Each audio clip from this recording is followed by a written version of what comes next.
Well, hello there. I'm Sunny. Welcome to my channel. I'm so happy you're here and I'm so excited and looking forward to share a walkthrough of my little spring plaza with you and what I've built and decorated so far. So let's get comfy and cozy and I will show you around. So we will begin our tour towards the left-hand side of the dream castle, where I placed a little handy workbench corner of mine as well as Lady Tremaine's house, which I'm currently using as my main house skin here in the main valley. I chose this skin because I really love the old Cinderella movie, so this house is very nostalgic for me and I'm quite sentimental about it.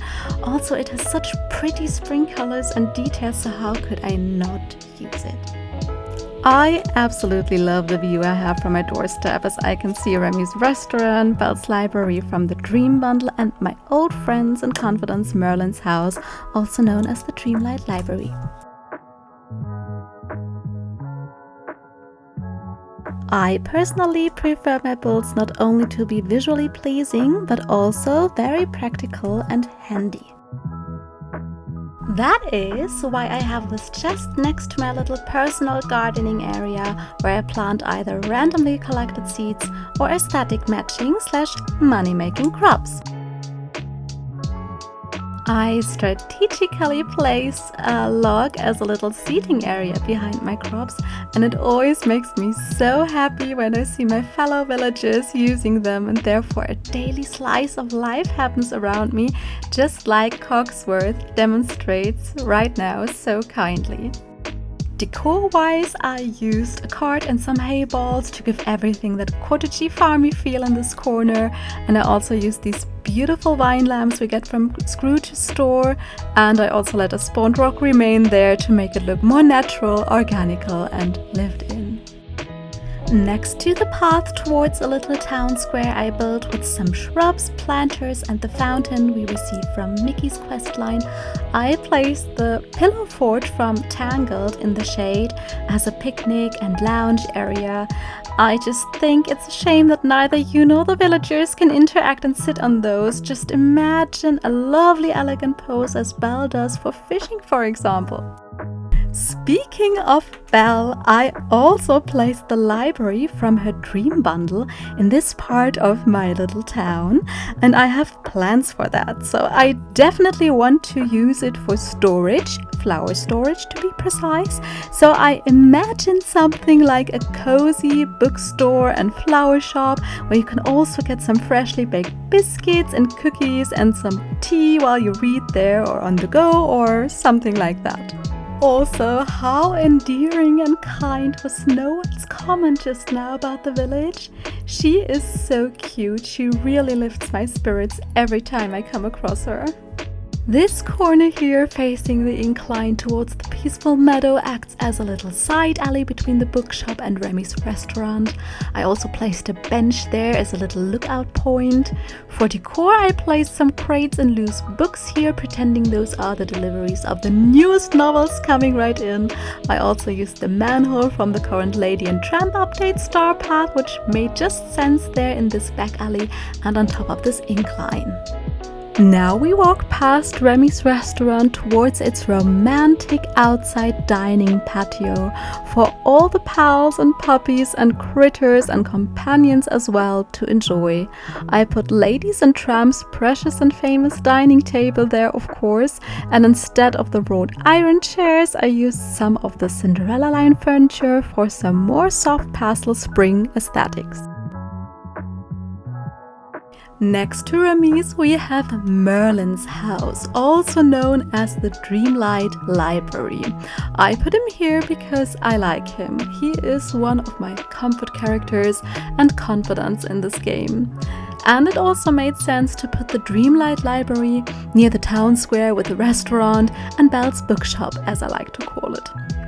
In his yard, I left a spot where I would really like to put an advanced ancient vacuum in the future. That is a craftable item from the Rift in Time DLC, which basically helps you to keep your valley crisp and clean, but apparently I neither have the needed level nor the resources for that at the moment, so your girl can only dream this far for now. I also thought that when I put any ancient machines in my valley, I would not like to hide them, so I figured it would rather match Merlin's aesthetic and storyline pretty well to have one in his garden. Okay, here is another view of the little town square in front of Remy's and Merlin's, with a bookshop in the background, of Mickey's fountain, and one of the craftable alpine lanterns from the Wish Blossom Ranch DLC I used there. I think it is so pretty and I definitely need to grind for more materials and craft more of those to have on hand. Opposite Merlin's house, I have a tiny Zen garden inspired area where I used the stone lanterns from the Mulan star path I got in the premium shop recently, and on top of the picnic table where folks like to gather around, I also put some magnolia blossoms to make it look like they fell from the tree above, and I also added a beetroot sugar sculpture on the table because of how spring coated it is with the flower and the butterfly. Now we reach my personal favorite part of my whole valley, although to be fair I haven't decorated much more areas than the plaza for now, but still, I absolutely adore this view of Beast's castle. I played around with some layering here, in this case my beloved flower and marble arch, the stone lions I really wanted to use and make work somehow, then the lanterns from Fairy Godmother's questline, and even the little fountain and seating area in the foreground. To the right of the castle entrance, which I flanked with 2 yellow book tree shrubs from the Storybook Vale DLC to break the color palette up a bit, I added a cozy reading nook for Belle with some books of course, and the bike with the flowers from Wally's collection because again it screams spring and summer to me, and I can picture how Daisy or Minnie would love to ride it there to meet up with Belle for some reading and some chatting. And to the left of the castle I decided to put a little cherry orchard where you can come and pick your own cherries and relax and enjoy a piece of some freshly baked cherry pie of course, and having Merlin dozing off and snoozing here in the background right now is so precious, I love it.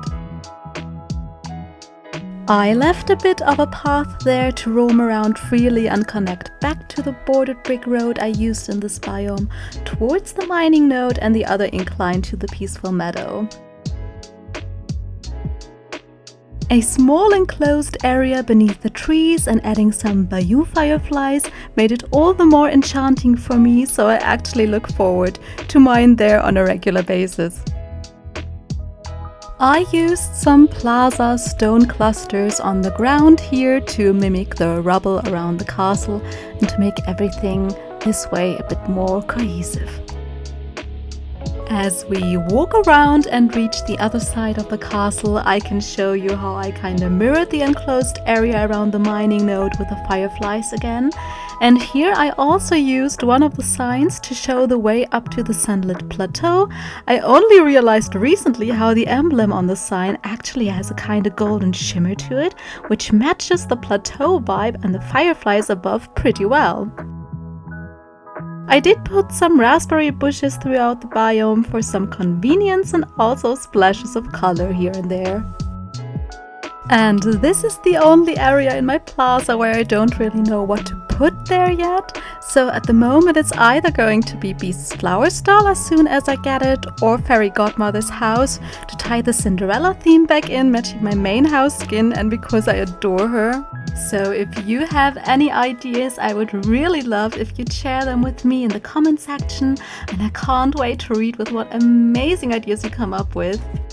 Also, this is so random, but has anyone else noticed the Tafiti-like face in the stone above the mining node in this area? Or is it just me?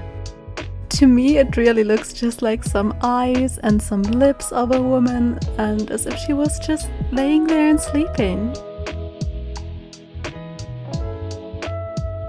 Well, anyway, here is another picnic area I added with a chest for convenience and stuff that you collect and harvest, as well as some picnic supplies just to make it make sense.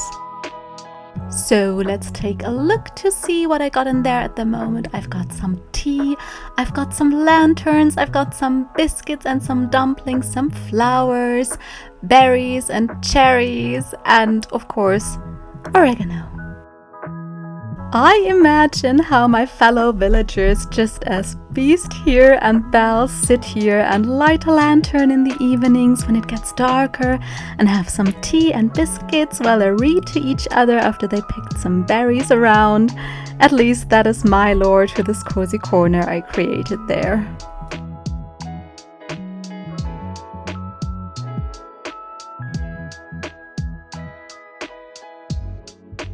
So that concludes my Spring Plaza tour thus far. Thank you for spending time with me and for being there. I hope you enjoyed this video. If you did, please kindly consider to like and subscribe. Take care of yourself and I will see you in the next video. Bye!